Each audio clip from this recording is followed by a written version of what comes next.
হা কৃষ্ণ স্বামী বুলন্ত লুটক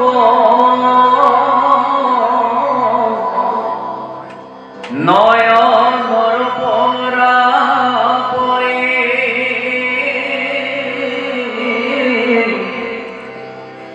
শৰীৰত সুখে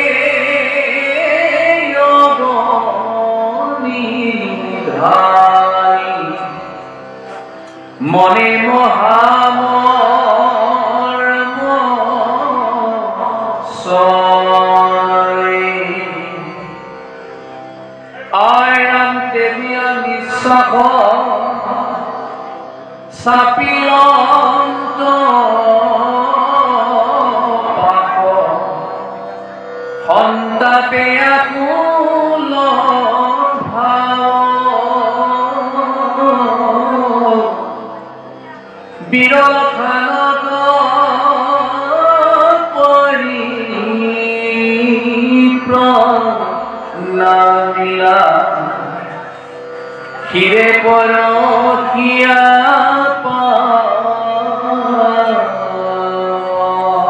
এতিয়া এই আধ্যায়টো হ'ল কৃষ্ণ উদ্ধৱৰ সংবাদ। প্ৰভু ভগৱন্ত যদু বংশক কেনেকৈ নাশ কৰি কেনেকৈ বৈকুণ্ঠত যাত্ৰা কৰিব আৰু এই দ্বাৰকা নগৰখনত যেতিয়া অনেক বিমংগল দেখা হ'ল তেতিয়া উদ্ধৱে গৈ আজি প্ৰভু ভগৱন্তৰ পাৱত পৰি কান্দিছেগৈ। হে প্ৰভু, যাদৱ বংশক তুমি সংহৰি এৰিবা ভূমি অৱশ্যে জানিলোঁ আকৌ আমি শিকাৰণে ঋষিৰ সাপ ব্যৰ্থ নকৰিলা বাপ তুমি হৈয়া জগতৰ স্বামী। মই জানিব পাৰিছোঁ তুমি যে যদুবংশসকলক নাশ কৰি অতি সোনকালে বৈকুণ্ঠক যাব, মই এইখন কথা বুজি পাইছোঁ। এতিয়া তাৰে মন কৰক 56 কোটি যদুবংশৰ ভিতৰত কোনেওতো গম নাপালে প্ৰভু ভগৱন্তে যে এইটো কৰিব ওলাইছে, কোনেও গম পোৱা নাই। কিন্তু এজনেই গম পালে, সেইজনৰ নামে হ'ল উদ্ধৱ। হয়, তাৰমানে বাকী সকলোৱে প্ৰভু ভগৱন্তক চিনি নাপালে বা পাবাও যত্ন নকৰিলে, হয়নে? যেনেকৈ উদাহৰণস্বৰূপে এখন সাগৰত বহুত শামুক থাকে আৰু তাতে মানিকো থাকে, কিন্তু শামুকসকলে যদি আগতেই বুজি ল'লে হয় যে মানিকসকল খুব দামী, গতিকে আমিও ভাল কৰ্ম কৰি মানিক হোৱাটো পৰম কৰ্তব্য, কিন্তু এইকণ কথা বুজি নলৈ তেওঁলোকে আকৌ কি ভাবে জানে, আমি যেনেকুৱা এবিধ শামুক সিহঁতেও সেই শামুকে। এই তদুপ কিছুমানে ভাবিলে কংসৰ ভাগিনীয়ে কৃষ্ণ, আৰু কিছুমানে আকৌ কয় কি নন্দ যশোদাৰ পুতেক, কিছুমানে কয় বসুদেৱ দৈৱকীৰ ল'ৰা। তেনেকৈ ভাবোঁতে ভাবোঁতে গুচি গ'ল, কিন্তু এজন উদ্ধৱে বুজি পালে এইজনে হ'ল প্ৰভু ভগৱন্ত। গতিকে আজি প্ৰভু ভগৱন্তৰ পাৱত পৰি মানে তেওঁ হাহাকাৰ কৰি কৈছে যে মই বুজি পাইছোঁ, গতিকে এয়া যদুবংশসকলৰ বিমংগলেই নহয়, আপুনি এইটো কৰিব ওলাইছে। তেতিয়া পৰম প্ৰভু কৃষ্ণই আজি উদ্ধৱক সাৱটি লৈ আলিংগন কৰি কৈছে, ধন্য ধন্য তুমি যে মোৰ মহিমাটো বুজি পালা, আৰু এই গোটেই যদুবংশই আজি মোৰ মহিমা বুজি নাপাল আৰু পাবাও যত্ন কোনেও নকৰিলে, হয়নে? গতিকে সেই লোকসকল আমাৰো প্ৰত্যেকৰে নিজা দেহত যে এটা জীৱ আছে, ভগৱান যে সোমাই আছে তাত, এই কথাটো বহুত লোকে বুজি পায় আৰু বহুত লোকে উপলব্ধি নকৰে। পৰম প্ৰভু ভগৱন্তে আমাক চলাই আছে। আমুকটো আপুনি কৰিলে নেকি? বোলে মই কৰিলোঁ। আমুকটো কাম মোৰ, তহুকটো কোনে? মই। এইবোৰ মই মতে অহংকাৰ, তই মতে গালি, এই মতে পুৰুষৰ আয়ুষৰ হানি, জ্যোতিষাস্ত্ৰত কৈছে, হয়নে? গতিকে সেই লোকসকল মই, মোৰ, মোক এইকেইটা শব্দ ত্যাগ দিবা হ'ল, হয়নে? এজন মানুহ সুধিছে আপোনাৰ ল'ৰা ছোৱালী কেইটা? সেইগৰাকী মানুহে যদি কয় প্ৰভু ভগৱন্তৰ বস্তু আৰু 3টা দিয়ক, তেনেহ'লে প্ৰভু ভগৱন্তে ভাল পাব। আৰু যদি পোনে পোনে কয় মোৰ ল'ৰা 3টা, মোৰ ছোৱালী 4জনী কয়, এইটো অহংকাৰ। এইটো ঘৰ বাৰী কাৰ? ভগৱানৰ বস্তু মোৰে। তেতিয়া ভগৱানে ভাল পায়। ভগৱানৰ বস্তু বুলি কোৱা কথাও আমি আগতে ক'ব লাগে। এদিন দেৱঋষি নাৰদ আৰু প্ৰভু ভগৱন্তে দুয়ো কথোপকথন হৈ আছে। ইতিমধ্যে এজন মহান বৈষ্ণৱ ভকত বুঢ়া কেইটামান ল'ৰাই মানে বুঢ়াজনক সুধিছে, ককা এই ঘৰ বাৰীখিনি কাৰ? তেতিয়া বুঢ়াটোৱে কৈছে, কাৰনো বুলিম বোপাইহঁত, ভগৱানৰ বস্তু আৰু আমাৰে। হয়, কোৱাৰ লগে লগে দেৱঋষি নাৰদে প্ৰভু কৃষ্ণক কৈছে, প্ৰভু দেখিছে সেইজন চাওক মইতো সেইজনে মানুহ, সেইজনে জ্ঞানী পুৰুষ, আৰু ঘৰ বাৰী সকলো আপোনাকে অৰ্পণ কৰিলে দেখিছে। সেয়াই আকৌ এটাই কৈছে, অ' ককা গৰুগিয়াল কাৰ? কৈছে গৰুগিয়ালনো কাৰ বুলি মই বোপায়ো ভগৱানৰ বস্তু আমাৰে। তেতিয়া দেৱঋষি নাৰদে কৈছে, দেখিছে প্ৰভু গৰুগিয়ালো আপোনাক অৰ্পণ কৰিলে, এয়াহে বৈষ্ণৱ, এয়াহে ভকত, হয়নে? তামোল বাৰীখন কাৰ? কাৰনো বুলি মই বোপায়হঁত, ভগৱানৰ বস্তু আমাৰ। দেৱঋষি নাৰদে কৈছে তামোল বাৰীখনো দিলে আপোনাক, হয়নে? এয়াহে ভকত, এয়াহে বৈষ্ণৱ। এনেধৰণৰ যদি চব মানুহে কিমান কামত আহিব। গৈ আছে গৈ আছে গৈ আছে, সদৌ শেষত এটা ল'ৰাই সুধিলে, অ' ককা এইগৰাকী কাৰ মানুহ? কাৰনো বুলি মোৰে আৰু এইজনী। লগে লগে ফেল। এই কৃষ্ণই কৈছে, দেখিছা চব বস্তু মোক অৰ্পণ কৰিব পাৰিলে, তাৰ নিজৰ ঘৈণীয়েকক মোক দিব নোৱাৰিলে, গতিকে ইণ্টাৰভিউ ফেল, হয়নে? গতিকে সেই লোকসকল ইণ্টাৰভিউ আহিব আমাৰ এদিন। কোনদিনা আহিব ইণ্টাৰভিউ জানে? যিদিনা আমি শেষ বিচনাত পৰিম সেইদিনা আমাৰ ইণ্টাৰভিউ হ'ব। যদি সেই ইণ্টাৰভিউ পাছ কৰিব পাৰে কামত আহিম, আৰু যদি কেনেবাকৈ ইণ্টাৰভিউ দিনা ফেল কৰে নৰকত ৰেহাই নাই। নৰকত যায় নাখাওঁ বোলা বস্তু খাব লাগিব, নকৰিম বা কৰ্ম কৰিব লাগিব, ৰেহাই নাই। গতিকে আপোনাসকলে আজিৰ পৰা এই ভাগৱত শুনি খুব দৃঢ়তা হওক, নাখাই মৰিম, কাৰো অন্যায় নকৰিম। এক হয়নে? জীৱনত দুখীয়া হৈ যাম তথাপি কাকো ঠগ প্ৰবঞ্চনা নকৰিম। ল'ৰা ছোৱালী, যুৱক যুৱতী প্ৰজন্মসকল, এইখন পৃথিৱীত যদি ভগৱানে নোখোৱাই নাখাই মৃত্যুবৰণ কৰিম, তেও মই কাৰো অন্যায় অত্যাচাৰ ঠগ প্ৰবঞ্চনা লোচা পাজি নকৰিম। দৃঢ় প্ৰতিজ্ঞ হোৱা, হয়নে? স্বামী বিবেকানন্দ দেৱৰ বাণীত লিখিছে, মনৰ দুখে চাণ্ডালে দেই অভিশাপ, তাক খন্দাইতে নৰে ব্ৰহ্মাৰ বাপ। মনৰ দুখত জাতি ধৰ্ম বৰ্ণ নিৰ্বিশেষে হওক কোনোবা মেলচ জাতি প্ৰশ্ন নাই, মোক যদি মেলচৰু অভিশাপ এটা দে, মই যদি মেলচৰু দুখ লগাইছোঁ তেনেহ'লে সেই সাপৰ পৰাও মই মুক্তি নাপাওঁ, হয়নে? গতিকে কৈছে মনৰ দুখে চাণ্ডালে দেই অভিশাপ, তাক খন্দাইতে নৰে ব্ৰহ্মাৰ বাপ। উঠি অহা যুৱক যুৱতী প্ৰজন্মসকল, আপোনালোকে সাধু গুৰু বৈষ্ণৱ ভকত বা বয়োবৃদ্ধ লোকসকলৰ আপোনালোকে কোনোদিনে অনিষ্ট সাধন নকৰিব, কাকো বেয়া ভাষা নক'ব। যদি দুখ পাই পেলাই এটা অভিশাপ দেই, ইহকালে পৰকালে সেই অভিশাপ আপুনি এৰাব নোৱাৰে। আৰু সদৌ শেষত স্বামী বিবেকানন্দ দেৱে গোটেই গ্ৰন্থখনৰ শেষত লিখিছে, আপোনালোকে পাব, চালে যুৱক যুৱতীসকল, কলেজত পঢ়া ল'ৰা ছোৱালীসকলে পাব, সতৰ হয় নাই, অসতৰ জয় নাই। বাহ, কবডাল কথা লিখিছেনে এইটো? হয়, সতৰ হয় নাই। যিজন মানুহ সতত আছে তেওঁ বহুত মানুহে যদি হিংসা কৰি হুলস্থুল কৰিও তেওঁক ক্ষয় কৰিব নোৱাৰে। আৰু যিজন মানুহ অসতত আছে তেওঁ গোটেই জীৱনত চাৰিপাত ঢাল তোৰাল লৈ ঘূৰি ফুৰিলেও জয় হ'ব নোৱাৰে। গতিকে এক নম্বৰত আমি সৎ হ'ব লাগিব। যদি আমি সৎ হওঁ তেনেহ'লে পৃথিৱীখনত শান্তি আমি পামেই, আৰু অসৎ যদি হওঁ তেনেহ'লে এইখন পৃথিৱীত আমি অশান্তি পামেই, ৰেহাই কাৰোৱেই নাই। আমাৰ মানুহৰ মাজত কিবা কাৰোবাৰ ওচৰত দুখ লগালে, অপৰাধ কৰিলে, ক্ষমা বিচাৰিলে ক্ষমা পাওঁ, কিন্তু ভগৱানৰ যিকেইটা মাৰি মৰক দুখত যদি আমি পৰি যাওঁ তাৰ পৰা আমি ৰেহাই নাই, কোনোদিনে আমাক মৰম নকৰিব। গতিকে আমাৰ উঠি অহা যুৱক যুৱতী প্ৰজন্মসকল সকলোৱে শাস্ত্ৰ ভাগৱত শুনক। শুনি আমি সকলোৱে যদি জ্ঞানী হওঁ, শিক্ষিত হওঁ, পণ্ডিত হওঁ, তেনেহ'লে আমাৰ কিমান কামত আহিব। আমি এইখন পৃথিৱীত নিশ্চয় শান্তি পাম।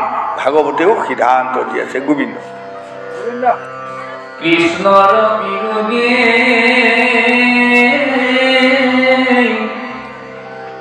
অগ্নি অন্তৰ্গতে বঢ়িয়া। হৃদয় জগধ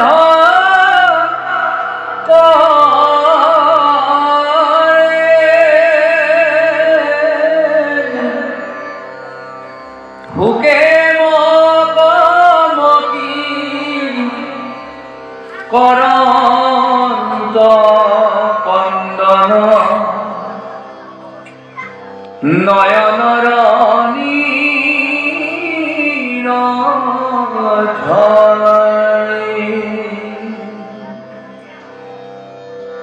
কটুখনে আখি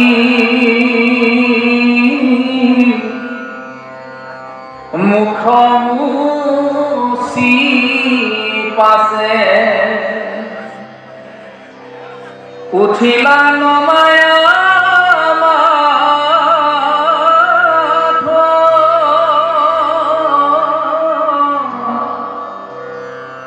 কৰি কীৰ্তঞ্জলি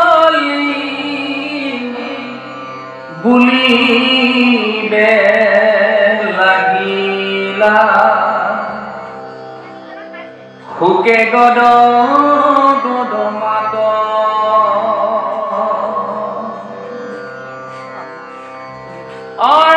বংশ সংহৰি এই ভূমি তুমি যাইবা জানিলো আমি ঋষি খাপ বাপ ব্যৰ্থ কৰিলা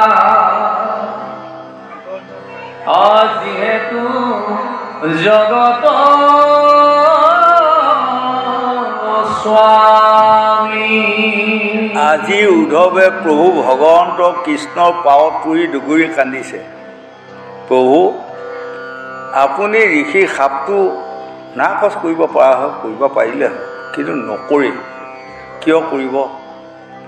প্ৰথম পৃথিৱী সৰ্জন কৰাৰ লগে লগে বৰাহ স্বৰূপে জল হন্তে ডুব দিলা, অনন্ত নাভিৰ হন্তে ভূমি উধাৰিলা। প্ৰভু ভগৱন্তে বৰাহ ৰূপে পৃথিৱীখন সৰ্জন কৰিলে আৰু তেওঁ বুৰণ বুৰণ গজন ভৱন চাৰি মুঠি জীৱ অৰ্থাৎ তাৰ লগতে মনুষ্য জাতিটিও মানে জন্ম দিব। এই মনুষ্য জাতিটোৱে কি লৈ চলিব, কি নীতি লৈ, কি পথ লৈ চলিব? প্ৰভু ভগৱন্তে নিজে অকলে অকলে বহি চিন্তা কৰি তেতিয়াই ভাবিলে চন্দ্ৰ সূৰ্য জন্ম দিওঁ, পোহৰ কৰি দিওঁ আৰু মই বৈষ্ণৱ সনাতন ধৰ্ম প্ৰচাৰ কৰিম আৰু 5টা নীতি প্ৰচাৰ কৰিম। তেতিয়াই প্ৰভু ভগৱন্তে বৈষ্ণৱ সনাতন ধৰ্ম জন্ম দিয়ালে। মহাপুৰুষ শংকৰদেৱে ভাগৱতৰ তাৎপৰ্যত লেখা নাই হয়নে? অ কৃষ্ণ সূৰ্য ভয়লতয়ো দি ধৰিয়ে ও নাম ধৰ্ম কৰিলা বিদি ধৰিয়ে। প্ৰভু ভগৱন্তে নাম ধৰ্ম তেতিয়াই বিধি কৰিলে আৰু 5টা নীতি, ৰাজনীতি, ধৰ্মনীতি, শিক্ষানীতি, অৰ্থনীতি, সমাজ নীতি। হয়, গতিকে মন কৰিব, ভাৰত স্বাধীন কৰাৰ পাছত জৱাহৰলাল নেহৰু প্ৰধানমন্ত্ৰী পাতি আৰু তেতিয়া জাতিৰ পিতা মহাত্মা গান্ধীয়ে কৈছিল আমাৰ ভাৰতৰ এখন সংবিধান ৰচনা কৰা হওক।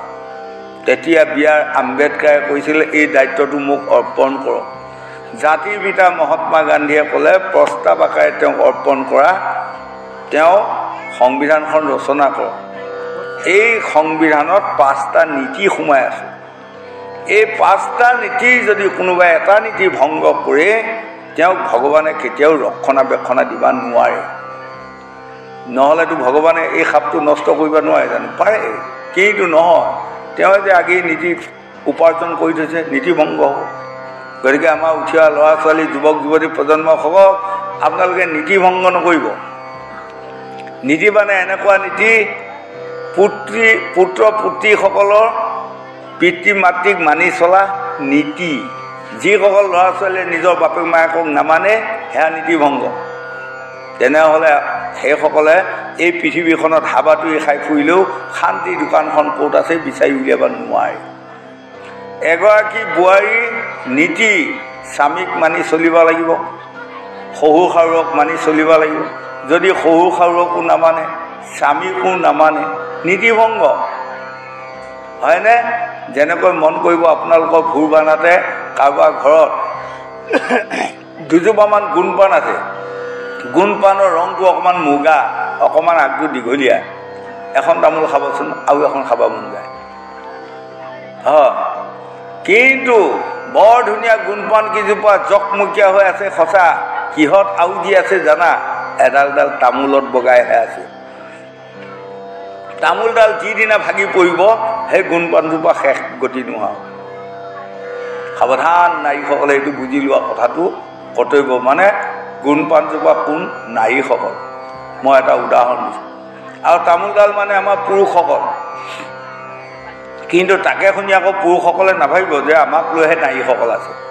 এই পুৰুষসকল জ্যোতিষশাস্ত্ৰত ভিগুৱাদী বাৰমুণিসকলে লিখিছে, যাৰ নাই তিৰি তাৰ নাই গিৰি, হয়নে?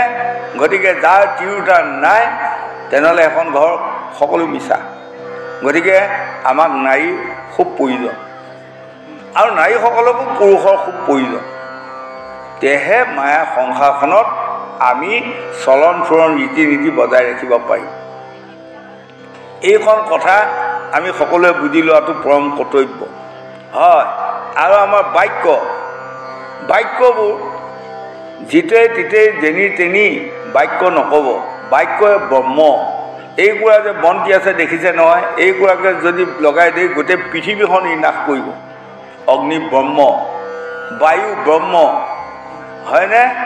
গতিকে জল ব্ৰহ্ম, জলৰূপে নাৰায়ণ, আৰু জীৱ ব্ৰহ্ম। মই আই গৰ্ভত প্ৰথমে যি হৈ স্থিতি হৈছিলোঁ সেইটো ব্ৰহ্ম। পিতৃ ব্ৰহ্মটোৰ পৰা মই স্থিতি হৈছিলোঁ। গতিকে মই পিতৃক অৱজ্ঞা কৰাৰ অধিকাৰ মোৰ নাই। মায়ে 10 মাহ 10 দিন গৰ্ভত লৈ মোক ডাঙৰ দীঘল কৰিছে। কোনো দিনে নিজৰ মাতৃক অৱজ্ঞা কৰাৰ অধিকাৰ মোৰ নাই। মনত ৰাখিব। বাক্য যিসকল লোকে ৰাখি এই পৃথিৱীখনত চলন ফুৰৰ ৰীতি নীতি বজাই ৰাখি আছে, সেইসকলে স্বৰ্গযাত্ৰাক আনন্দত কৰিব, হাঁহি হাঁহি কৰিব বুলি কৈছে শাস্ত্ৰই। তাৰে প্ৰমাণ মই অকণমান আগুৱাই গ'লোঁ, বেয়া নাপাব। বাক্য যেতিয়া কুৰু পাণ্ডৱৰ যুদ্ধৰ পাছত 5 পাণ্ডৱ উত্তৰমুখীয়া হৈ গুচি গ'লগৈ। যাওঁতে মই চমু কৰি দিলোঁ। এটা জেগাত দ্ৰৌপদী বাগৰি পৰিল, মৃত্যু হ'ল। তাৰপাছত সহদেৱ, তাৰপাছত নকুল, তাৰপাছত অৰ্জুন, তাৰপাছত ভীম, আটাইকেইটা পৰি গ'ল। তেতিয়া ৰাজা যুধিষ্ঠিৰে দুগুৰি কান্দি কৈছে, আৰু মই বিমুখ হৈ নাযাম, আৰু মই গৈ থাকোঁ, আৰু ময়ো মৰিলে মৰি যাম, আপত্তি নাই।